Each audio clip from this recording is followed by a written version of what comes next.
இன்றைக்கி நம்ம சேனலில் சுவிட்சர்லாந்து பற்றி தான் நான் உங்களுக்கு சொல்ல போகிறேன்.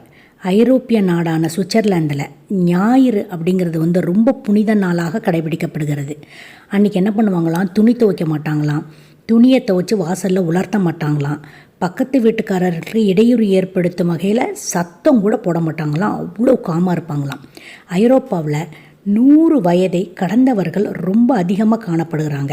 ஏன்னா இங்கே நல்ல காற்று, சிறந்த மருத்துவ வசதிகள் இருக்கின்றன.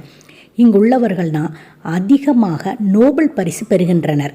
கணிதம் மற்றும் அறிவியலில் மிகுந்த ஈடுபாடு உடையவர்கள் இந்த நாட்டு மக்கள்.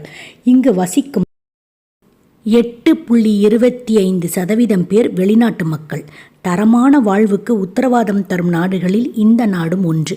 இங்கு பருமனாக இருப்பவங்களை நம்ம பார்க்கவே முடியாது. பருமனாக இருப்பவங்களை பார்க்கறது ரொம்ப அபூர்வம். இந்த நாட்டில் 7000 ஏரிகள் இருக்கின்றன. இயற்கை எழிலுக்கு இந்த ஏரிகளும் மலைகளும் பனிப்பாறைகளும் தான் காரணம். குற்ற செயல்கள் இந்த நாட்டில் ரொம்ப குறைவு. உலக செஞ்சிலுவை சங்கம் 1863 இங்குதான் உதயமாச்சான். இங்குள்ள கோர்ட் கார்ட் அப்படிங்கிற கணவாய் பகுதி 57 கிலோமீட்டர் நீளம் உடையது. உலகின் மிக நீளமான படிக்கட்டு இந்த நாட்டில் தான் இருக்குங்க. இது 1669 மீட்டர் உயரமுடையதாம். இதில் ஆண்டிற்கு ஒரு நாள் மட்டுமே பயணிக்க அனுமதி உண்டாம். சுவிட்சர்லாந்தில் 208 மலைகள் உள்ளன.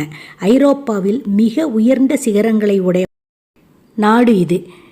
ஜங் ப்ராவ் சோச் அப்படிங்கிற சிகரத்தில் ஒரு ரயில் நிலையம் கூட இருக்கிறதாங்க. ஐரோப்பாவில் மிக உயரமான இடத்துல ரொம்ப அழகழகான அருங்காட்சியம், பனிக்கட்டியலான அரண்மனையெல்லாம் கூட காணப்படுகின்றனன்னு சொல்கிறாங்க. தங்க கழுத்து உடைய கழுகுகள் இந்த நாட்டில் ரொம்ப பிரபலங்க. கழுகுகளை பார்க்கறதுலையே தங்க கழுத்து உள்ள கழுகை பார்க்குறதுங்கிறது எவ்வளோ அபூர்வம் பாருங்களேன். ஓகே, இன்றைக்கி சுவிட்சர்லாந்தை பற்றி சில விஷயங்களை தெரிஞ்சுக்கிட்டோம் இல்லையா? அடுத்து ஒரு சூப்பரான பதிவில் உங்களை நான் சந்திக்கிறேன். அது வரைக்கும் காத்துக்கிட்டுருங்க. டாடா, பாய்.